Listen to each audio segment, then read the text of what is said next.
This isn't the story of how Kurt Cobain's daughter ended up marrying Tony Hawk's son, but wouldn't it be fun if it was? You know the songs. Just making people feel something. It's been a pleasure to work on this song with her. But do you know the history? It's a struggle making any kind of record. I don't always have the direction or concept. This is Encore, an in-depth look at the stories behind the music. Here's iHeartRadio's Ruby Carr. I'm Ruby Carr, and this is the story of Nirvana, Smells Like Teen Spirit. And also, there's something, this isn't anything personal to any Canadians or anything, but the way we pronounce the name of the band is Nirvana. It's not Nirvana. So I don't know if it's lost in the translation or what, but it's Nirvana. Would you be open to interpretation, like tomato thing? Sure. Or does it really make you angry when someone mispronounces? No, it doesn't. I don't give a shit what they call it. It's just the name of the band. All right. That was a fresh-faced 24-year-old Dave Grohl talking to Much Music back in 1993 with a public service announcement. So if you've been saying Nirvana all this time, it's time to correct yourself. Or you know what? Don't. I guess he doesn't care. Today, I'm going to share the story behind Nirvana's Smells Like Teen Spirit, a song that critics and fans have frequently called one of the best songs ever recorded. Scientists have learned is the most iconic song of all time, and perhaps more than any one in the last half century, a song that literally changed music itself back in 1991. While Nirvana is known for putting Seattle on the musical map, the band actually formed in Aberdeen, Washington. The two cities are as close as Edmonton to Calgary or Ottawa to Montreal, so a good 2.5-hour drive. Amateur musicians Kurt Cobain and Krist Novoselic first met as teenagers in the mid-1980s through Krist's brother, Robert. Both had attended J.M. Weathermax High School. However, Kurt dropped out before graduating and began working odd jobs like the janitor at his old high school, which I've got to say must have felt weird. Both Kurt and Krist loved punk rock and quickly bonded over the music. They talked about starting a band while hanging out at the practice space of local band Melvin's, but nothing happened at first. Kurt had been playing in a band he formed with members of Melvin's called Fecal Matter and passed on a tape to Krist. It would take him up to 3 years to actually listen to the Fecal Matter demo. Guess he was busy. But once he did, Krist suggested they form their own band. Kurt took over vocals and guitar while Krist played bass, faking it at first until he listened to other bass players to find out what they were doing. They called their band the Sellouts, and at first they just played Creedence Clearwater Revival covers. Kurt would tell Rolling Stone that he did not initially see himself as a frontman, saying, "I never wanted to sing, I just wanted to play rhythm guitar, hide in the back and just play. But during those high school years when I was playing guitar in my bedroom, I at least had the intuition that I had to write my own songs." Another band called the Stiff Woodies also featured Kurt, Krist, and rotating musicians that included members of Melvin's. 6 drummers in total were employed, including Aaron Burkhardt, who won the job. They focused on playing Kurt's Fecal Matter songs, but they couldn't decide on a name. I guess Fecal Matter wasn't good enough. Strange. Between 1987 and 1988, they played local gigs under the names Skid Row, Pencap Chew, Bliss, and Ted Ed Fred before deciding on Nirvana. I'm suddenly getting This Is the Joke on Parks and Recreation. I'm surprised they didn't play as Mouse Rat. Kurt would tell author Michael Azerrad, "I wanted a name that was kind of beautiful or nice and pretty instead of a mean, raunchy punk name like the Angry Samoans." But just 4 years later, the band would be out $100,000 after they were sued by a 60s psych rock band from England also called Nirvana. The lawsuit was settled out of court, allowing both bands to use the name on future releases. I don't know, I feel like this could have been avoided if they had just stuck with Ted Ed Fred. But finally, they had a name and songs to go with it that to Kurt sounded like Bay City Rollers after an assault by Black Sabbath. Nirvana's first ever concert would be at a keg party in front of about a dozen people at a house in Raymond, Washington in March 1987. Can you imagine being able to say that you were there? Like, sure you were, Dad. During the band's infancy, there were times when Kurt was homeless, living out of Krist's old van. In the cold months, Krist would run a heater out from his place to the van in order to keep his bandmate from freezing to death. Eventually, they would move into a studio apartment with their girlfriends, in which they shared a bed and lived off food stolen from the girl's job at a cafeteria. But both members would soon relocate, Kurt to Olympia and Krist to Tacoma, which would limit their time playing with Aaron Burkhardt. So in stepped Melvin's drummer, Dale Crover, who filled in for them when they recorded the first demo as Nirvana with engineer Jack Endino. But soon after, they were looking for a new drummer after Dale moved to San Francisco, and the role of drummer became a bit of a farce. Up next was a guy named Dave Foster, who was arrested for assaulting the son of the mayor of Cosmopolis, Washington. And then back came Aaron Burkhardt, but then he was canned after he was too hungover to practice. So Dave Foster was given another chance until they finally met a drummer named Chad Channing, who unknowingly became Nirvana's new drummer. Here he is telling Chaos Zine how he unknowingly joined the band. And so we sort of jammed together, and then they said they had this other show if you want to come to the show. And so I went and saw their show. And then we ended up like making arrangements to jam again. And it's funny because there never really was a point where it's like, okay, cool, you're in the band. We just sort of continued jamming, and I just sort of fell into the band, I guess, or something like that. So that's kind of how it started for me with Nirvana. But just after Chad joined the band in 1988, Nirvana took a bit of a hiatus. Krist was working 2 jobs at the time for department store Sears and a painting company, but Kurt kept at it, eventually getting the band up and running again. So they set up a rehearsal space in his basement, and Nirvana was alive again. Kurt had been busy writing songs, taking inspiration from the Beatles, and the only cassette they had in their van, which contained one side of songs by 80s college rockers, the Smithereens, and the other side songs by extreme metal band Celtic Frost. While some might think it was still early days for Nirvana, Kurt had compiled enough songs and they were ready to record an album. Nirvana released their debut single Love Buzz in November 1988 through their new label Sub Pop, which was becoming an institution in Seattle. Recorded at Reciprocal Recording Studios in Seattle with Jack Endino, the release was the first in the Sub Pop Singles Club subscription service.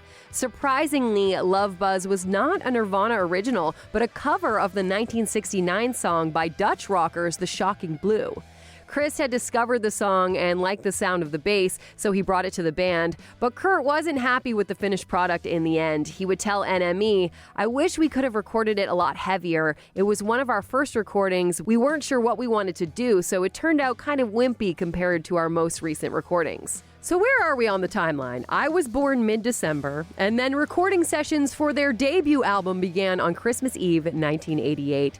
Frankly, because the band really had nothing better to do that day.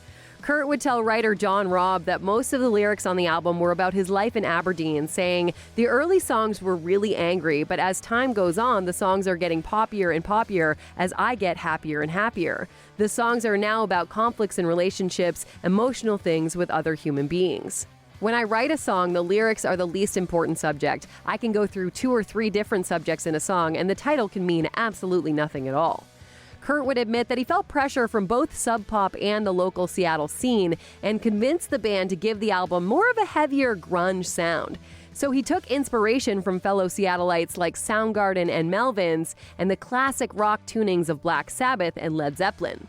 Originally, they were thinking of Too Many Humans as the album's title, but they ended up calling it Bleach, after an AIDS prevention campaign encouraging heroin addicts to clean their needles with bleach. In the end, Bleach would cost a total of $606.17. The money was actually fronted by Jason Everman, who briefly played with the band as a second guitarist. While he was technically a second guitarist, Everman never performed on the record, but he was credited for playing guitar and appears on the album cover photo. Krist would tell Nirvana biographer Michael Azerrad, "We just wanted to make him feel at home in the band." Here is Krist telling Much Music about making Bleach. It was done in 4 days, or I don't even forget how many days, under a week, 3, 4, 5 days, something like that. $600. You know what? When we were mixing it, we were really sick, and Kurt went down to the health department, and he got these codeine cough syrups, and we were just popping those, and we were just like in la la land. And then we were like hands-on producers, just cooking on this codeine joy juice. I think it had a big effect on how that record turned out. That's the honest truth. Released on June 15, 1989, Bleach would sell more than 40,000 copies in its initial run and become Sub Pop's best-selling album of all time. Bleach received a lot of college radio play and was praised by critics. In its review, NME wrote, "If you find yourself nodding off to Guns N' Roses' occasional acoustic noodlings, then wake up to Nirvana. Scrap all that soft metal crap and get behind these brats."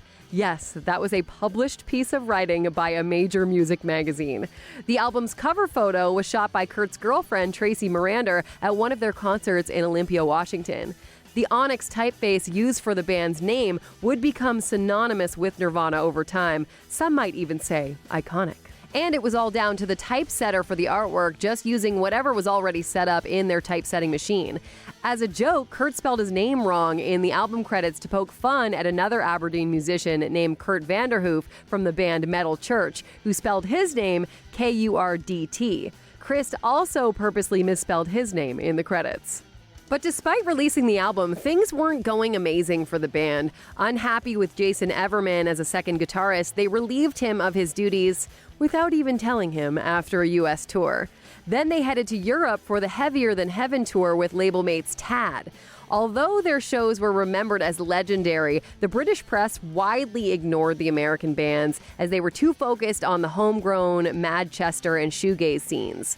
Weeks into the tour, Kurt was homesick, missing his girlfriend, and fed up with the touring lifestyle. At one point in Rome, he was saying he wanted to quit the band and even throw himself off the hotel balcony. During that night's set, he smashed his guitar and climbed a speaker stack, threatening to jump into the crowd, which would have most likely broken his neck. Those around him identified it as a nervous breakdown. By the time they reached London for their final show, they were ready to go home. That night's gig began as a disaster and ended up a triumph, earning the band accolades in the press and building the kind of buzz they were hoping for. Even with that attention from overseas, the band were already looking to move on from Bleach and make the next record. Just over a year after its release, Kurt would share his distaste for Nirvana's debut album in an NME interview, admitting, "We approached the recording of Bleach like it was a radio session. The key to a successful album is to get the fuck out of the studio before you're sick of the songs. I hate Bleach so much now." In early 1990, Nirvana were ready to start working on their second album. Sub Pop recommended a producer named Butch Vig, who had produced heavier underground bands like Laughing Hyenas and Killdozer. They met up with Butch at his Smart Studios in Madison, Wisconsin to begin recording, laying down 8 tracks before they had to head out on tour for 6 weeks. When they returned home, Chad was officially out as Nirvana's drummer. Here is Kurt telling MTV News about letting Chad go. For a long time, we weren't very happy with Chad's drumming, basically. I mean, he has his own unique style, and it's appropriate for a lot of the songs that we wrote, but not for what we really wanted to do at the time. We just wanted to move into more of a pop world, at the time, and his style just didn't fit. In that interview, Kurt would add that firing Chad was one of the worst days I've ever had. It was terrible. I hate firing people. It's the worst thing you can do. I can't imagine it either, but I feel like if you're super comfortable firing people, you might want to talk that over with a therapist also. Without a drummer, Nirvana didn't want to slow down, so they hopped back into reciprocal recording with Jack Endino. Using Mudhoney's Dan Peters and Tad's instruments and studio time, they recorded a new single called Sliver that showed off the pop side Kurt was talking about. Around the same time, Kurt and Krist were thinking of leaving Sub Pop as the label was facing some financial trouble. When it came up that Sub Pop had begun talking to major labels about some kind of deal, Kurt and Krist felt they might be better off just signing directly to a major label. So they went to California and started talking to labels that had signed their friends' bands like Soundgarden and Alice in Chains. While in LA, they caught a gig by a punk band called Scream. Kurt and Krist were impressed with their drummer, Dave Grohl, and they kept in touch. When Scream broke up, not long after, they called up Dave to fly out to Seattle and jam with them. Within 2 minutes of playing, they knew Nirvana had found their new drummer. Dave moved into Kurt's, quote, shithole apartment, and they were surviving on 3 corn dogs a day that they would buy from the gas station across the street for 99 cents. With a lineup solidified, they were starting to get courted by major labels who would wine and dine them at fancy restaurants. Just a slight step up from their corn dogs. Gary Gersh at Geffen Records was one of the record executives looking to sign Nirvana. He had seen them play in New York with Kim Gordon and Thurston Moore of Sonic Youth, who Gersh had signed to the label. Thanks to their encouragement, Geffen signed Nirvana to a deal on April 30th, 1991. The last names of both Kurt and Dave were accidentally misspelled on the contract. Nirvana managed to convince their new label that Butch Vig was still the best producer for the next album, and with a budget of $65,000, just a little more than $600, they headed to Sound City Studios in Van Nuys, California to make it. But before they left, they needed to raise some money for gas and played a last-minute gig at the OK Hotel in Seattle. At this concert, Nirvana would play a new song of theirs called Smells Like Teen Spirit for the first time ever. In 2025, Smells Like Teen Spirit is a pretty funny name for a song, but in 1991, it was an exceptionally funny name for a song. Teen Spirit was a new line of deodorant from Menin marketed at teenage girls. At this time, Kurt was dating Toby Vale, the drummer for a feminist punk band called Bikini Kill. One night, both bands were hanging out when Bikini Kill singer Kathleen Hanna decided to graffiti the wall of Kurt's apartment. Here she is recalling that moment to Rachel Bell of the PBS podcast The Leftovers. I just was real drunk, hanging out with my friends Kurt and Dave. From Nirvana. We were graffitiing and doing a bunch of weird hijinks that night. And then later we went back to Kurt and Dave were sharing an apartment. Dave was sleeping on the couch because there was only one bedroom. And so me and Kurt went in the bedroom and like turned off the lights and just started smashing shit and screaming and like just, being nuts. And I had a Sharpie out, and in the dark, I was just writing all this stuff like, Kurt is the keeper of the kennel. Like, I thought I would, when you're drunk, you think everything you do is so cute and so funny. Yeah. But yeah, it was a rental, so it was a completely horrible move that I was writing in Sharpie on his wall. I have a feeling he didn't get his deposit back, but one of the things I wrote was Kurt Smells Like Teen Spirit, and that was because my bandmate Toby and I had been at the grocery store earlier and seen this deodorant that was clearly geared towards teenage girls. Kurt would later tell biographer Michael Azerrad, "I took that as a compliment. I thought that was a reaction to the conversation we were having, but it really meant that I smelled like deodorant. I didn't know that the deodorant spray existed until months after the single came out. I've never worn any cologne or underarm deodorant."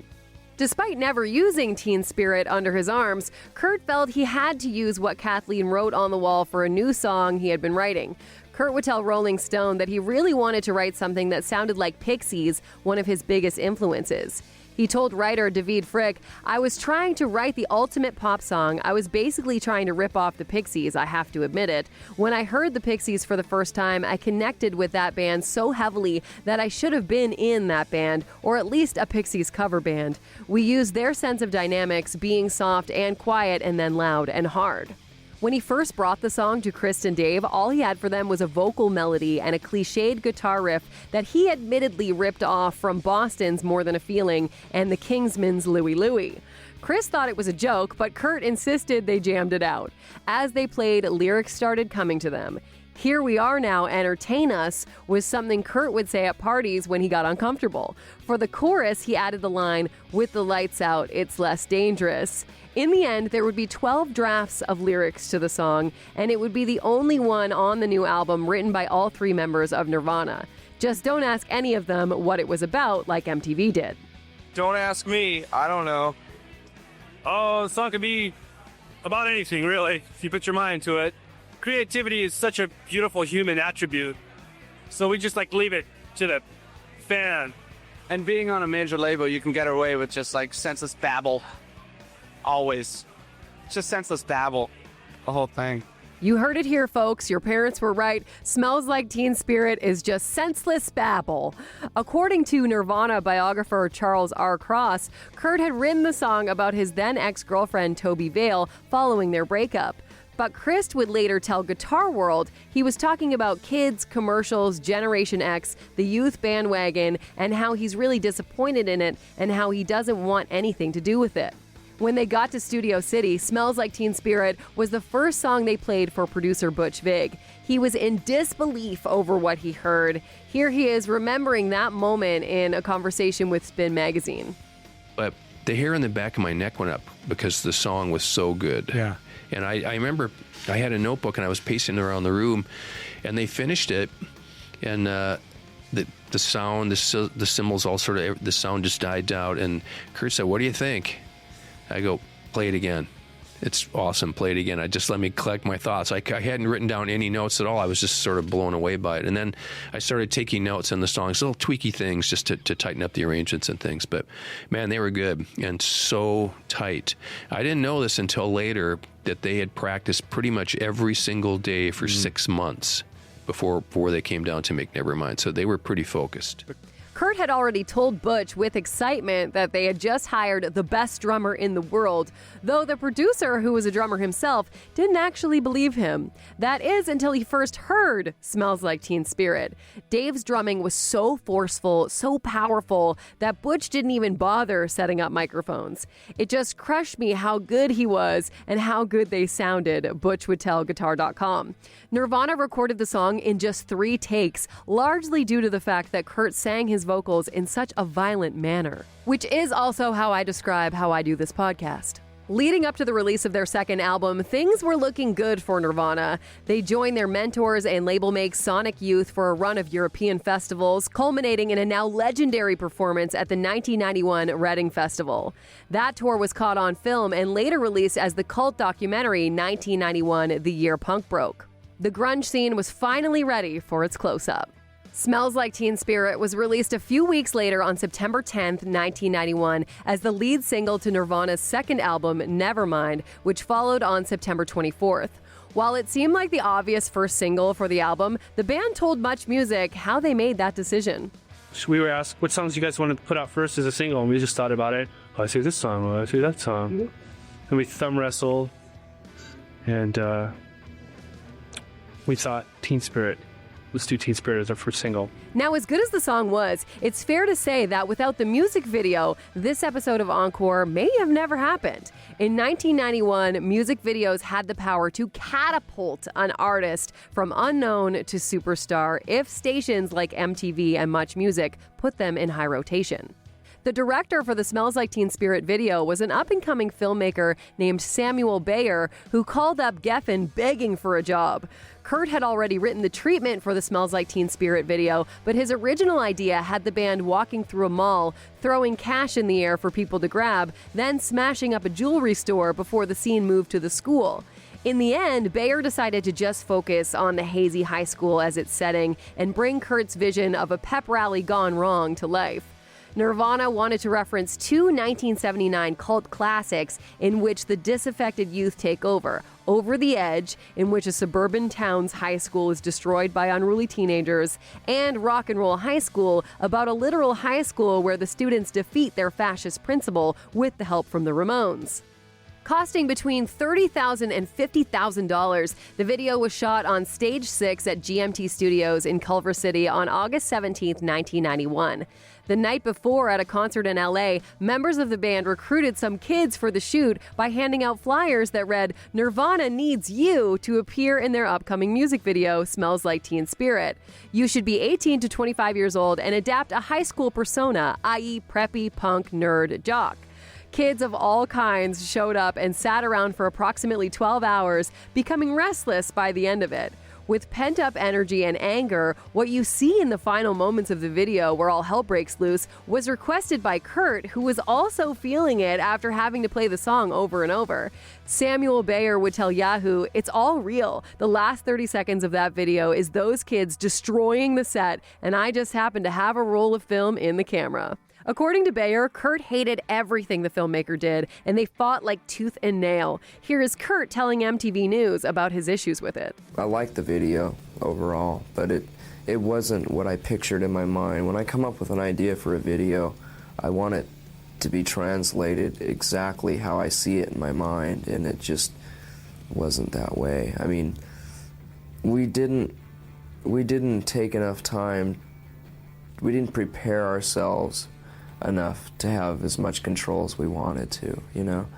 And I just remember walking in the day of the shoot and looking at the set, because I had meetings with Sam Bayer, and I told him what I wanted. I drew pictures of it, and I walked in and it wasn't what I wanted, you know? It looked like a Time Life commercial to me, you know? With that backdrop, it just looked like such a contemporary, you know those kind of commercials where people are sitting there, trying to sell aspirin or something, or, you know, an AT&T commercial. That's what it looked like to me. It looked too contemporary. But still, the kids made the video, you know. In the end, Kurt had the final say, and so he flew into LA from Seattle to edit the video, which included removing characters such as a principal and a teacher that gave it more of a narrative. Instead, what Kurt gave us was a raw and gritty performance surrounded by moshing students, anarchy symbol emblazoned cheerleaders, and a dancing janitor, which I can't help but think was Kurt paying homage to his stint as a high school custodian. When the video first hit MTV and Much Music, it just caught on like wildfire. Smells Like Teen Spirit looked and sounded different than any other video that was in rotation. Amy Finnerty, formerly MTV's vice president of programming, would claim the video, quote, changed the entire look of MTV and gave the station a whole new generation to sell to. This one music video was single-handedly making everything else around it look painfully uncool. All of a sudden, the hard rock bands with spandex, makeup, and teased hair were out, and the grunge bands with plaid flannel shirts, bad complexions, and scraggly long hair were in. Kip Winger of platinum-selling hair metal band Winger said it best when he admitted, I watched Smells Like Teen Spirit and I thought, all right, we're finished. In the fall of 1991, Smells Like Teen Spirit was on every hour of every day across video channels all over the world. Samuel Bayer would tell the authors of the book, I Want My MTV, the uncensored story of the music video revolution, that video gave me a career. Everyone wanted to do a Nirvana-type video. But Smells Like Teen Spirit wasn't just a video. It was an anthem for its generation, which spread to radio as well. College radio would have been playing Nirvana, but now mainstream rock and even pop stations were picking up the song and adding it to their A-list rotations. Eventually, even Casey Kasem played it on his Top 40 show alongside the latest hits by Michael Bolton and Mariah Carey. Smells Like Teen Spirit even made the top 10 of the Billboard Hot 100, but some stations were reluctant at first because they couldn't understand what Kurt was singing. Mosquito? Libido? Soon, MTV was adding subtitles with the lyrics at the bottom of the screen to help viewers make sense of the song. As a result of the song's success, Nirvana's second album, Nevermind, became an unexpected smash hit. Geffen admitted that they had hoped it would sell a respectable 50,000 copies at most, but within its first 2 months in the US, it went platinum, selling 20 times what was expected, and the sales just kept coming. Come the new year, they were selling 300,000 copies every week for months on end. And then on January 11th, 1992, it happened. Nevermind dethroned Michael Jackson's Dangerous as the #1 album on the US Billboard 200. No one, especially the three guys in Nirvana, could have predicted this would happen. Butch Vig would tell Entertainment Weekly, the record made it to the top 10, and I called their manager and said, John, is there any chance it could go to #1? And he went, not a chance. Michael Jackson has a #1 record. And the next week, it effing went to #1. That same day, Nirvana made one of the most memorable appearances on Saturday Night Live ever, playing raw versions of Smells Like Teen Spirit and Territorial Pissings, which led to them trashing their equipment at the end. In the closing credits, Krist shocked the viewers when he started making out with Dave and Kurt. Despite their attempts to sabotage this fame and success, Nirvana was about to dominate water cooler talk and become a household name. Of course, Nirvana's story would only become more and more compelling and complicated over the years that followed. Nevermind would become one of the biggest selling albums of all time, spending more than 700 weeks on the Billboard 200 and selling more than 30 million copies. With its phenomenal success, Smells Like Teen Spirit would provide a watershed moment in music, forever changing what was possible for an underground act. With all odds stacked against them, Nirvana took over the mainstream while reshaping rock music. Perhaps Guns N' Roses frontman Axl Rose said it best, I think that the world has gotten really bored, really fed up, and really pent up with frustration, and that comes through in Nirvana. I think a lot of people were aware of that feeling, and Kurt happened to find the song that touched it and was able to let that feeling out in people. It's funny to hear Axl say that, considering how Smells Like Teen Spirit is also widely believed to be the song that killed off a lot of hard rock bands like Guns N' Roses and start the alternative music revolution. It became the anthem for generations of frustrated and rebellious teenagers everywhere and inspired countless copycat bands trying to become the next big grunge band. So remarkable was Smells Like Teen Spirit that it would even cross over into the world of science. In 2015, a computer scientist and musician, Dr. Mick Grierson from Goldsmiths University of London, ran a number of the most highly ranked songs through analytical software to compare their key, BPM, chord variety, lyrical content, timbral variety, which is not easy to say, and sonic variance. In the end, Nirvana's hit proved to be the most iconic song of all time, according to science. See, that wasn't just a joke earlier. Naturally, Kurt and company would grow tired of Smells Like Teen Spirit. In a January 1994 profile in Rolling Stone, Kurt would confess, "I still like playing Teen Spirit, but it's almost an embarrassment to play it. But once it got into the mainstream, it was over. I'm just tired of being embarrassed by it. I'm beyond that." Everyone has focused on that song so much. The reason it gets a big reaction is people have seen it on MTV a million times. It's been pounded into their brains. But I think there are so many other songs that I've written that are as good, if not better, than that song. But I can barely, especially on a bad night like tonight, get through Teen Spirit. I literally want to throw my guitar down and walk away. I can't pretend to have a good time playing it. Perhaps the only way Kurt could listen to the song was through Weird Al Yankovic, who blessed Nirvana by recording a parody called Smells Like Nirvana. In his version, Weird Al pokes fun at Kurt's lyrics, singing, "It's unintelligible, I just can't get it through my skull. It's hard to buggles with all these marbles in my mouth. Down, now, down, now, down, now, oh no." I mean, in their defense, that is how I sing most things. While not everyone would appreciate a zinger like this, Kurt loved it. Here he is showering Weird Al with praise to MTV News. I laughed my ass off. I thought it was one of the funniest things I ever saw. He has some good people working for him. I mean, those people really know how to, I mean, I'm sure he has a lot to do with it, but they really know how to reproduce things, I mean, to the T. He had the exact same setup, you know, it's the same video with him in it, you know, it's great. Nirvana would only release one more studio album after Nevermind, 1993's In Utero, which despite selling millions, did not quite live up to its predecessor's success. The band would meet an untimely demise the following year on April 5th, 1994, when Kurt Cobain took his own life at the age of 27. At the time, he had reportedly been suffering from severe stomach pains and battling a well-documented drug addiction, as well as mental health struggles. His death had a profound impact on the music world and elevated him to the status of musical icon and hero that he so obviously would not have felt comfortable with. In the decades since, he has been idolized and remembered by new generations of fans that identify with his honesty and authenticity as an artist. Next to maybe only the Beatles, it can be argued that no band has changed modern music the way Nirvana did, and it's all thanks to Smells Like Teen Spirit. I also would like to note that if you or someone you know is in crisis, for urgent medical support, call 911. You can also call or text the Suicide Crisis Helpline, which is 988. Support is available 24 hours a day, 7 days a week, and there are provincial and territorial resources at canada.ca.